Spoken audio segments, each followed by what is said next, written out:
Bonjour tout le monde. Alors, Jean-Simon, ce sera la grosse semaine à Québec. En tout cas, si la tendance se maintient, le remaniement ministériel va avoir lieu ce mercredi.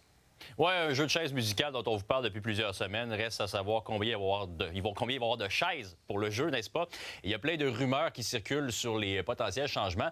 Mais ce qu'on sait avec certitude aujourd'hui, Marie-Christine, c'est qu'il y en a certains qui ont pris la décision d'annoncer tout de suite leur départ du cabinet. Au moins deux autres ministres qui ne seront pas de retour au sein du cabinet Legault. Jean-François, vous les avez vus. Là, je parle d'André Lamontagne et Suzanne Roy qui vont laisser leur place.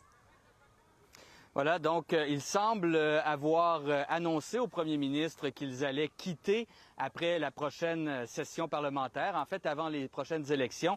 Évidemment, le premier ministre voulait des gens qui allaient rester au-delà du prochain mandat et on a donc décidé du côté du gouvernement Legault de donc laisser de côté André Lamontagne, ministre de l'Agriculture, et Suzanne Roy, ministre de la Famille. André Lamontagne, il faut dire qu'il est là quand même depuis longtemps. Il a fait son arrivée au cabinet en 2018 lors de l'arrivée au pouvoir de la CAQ. Donc, ça fait longtemps qu'il détient ce poste de ministre de l'Agriculture. Pour Suzanne Roy, elle était arrivée, elle, en 2022. Elle a dit justement qu'elle voulait aller à la retraite dans un message qu'elle a publié ce matin sur la plateforme X. Elle a mentionné en juillet, j'informais François Legault que je ne solliciterais pas un autre mandat, que je me dirigeais vers la retraite. J'ai pris cette décision après une longue réflexion. Donc, deux autres postes qui s'ajoutent à André Laforêt, que je rappelle a décidé de démissionner la semaine passée pour se lancer dans la course à la mairie de Saguenay. On vient qu'on s'y perd, qui reste, qui quitte. Bref, il y a parallèlement à tout ça, Jean-François, le Parti libéral du Québec, qui réunit ses députés pour le caucus précessionnel. Et donc, on mise sur l'éducation. Hein.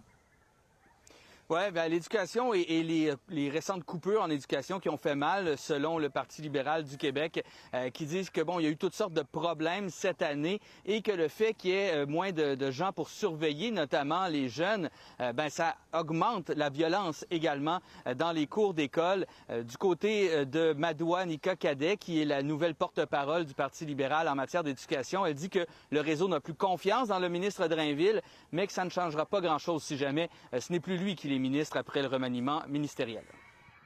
Les compressions, là, elles ont été faites. Le chaos, il a déjà été semé dans le réseau. On vient de vous le dire, c'est la pire rentrée scolaire qui a eu lieu depuis des années. Il est trop peu, trop tard. Donc, même s'il y a un nouveau ministre de l'Éducation qui arrive, il arrive quand même donc, dans ces circonstances-là. Puis s'il n'est pas prêt à faire un 180 degrés sur les orientations qui ont été menées par le gouvernement de la CAQ, ça ne changera rien pour les gens du réseau. Ça ne changera rien pour la réussite des élèves.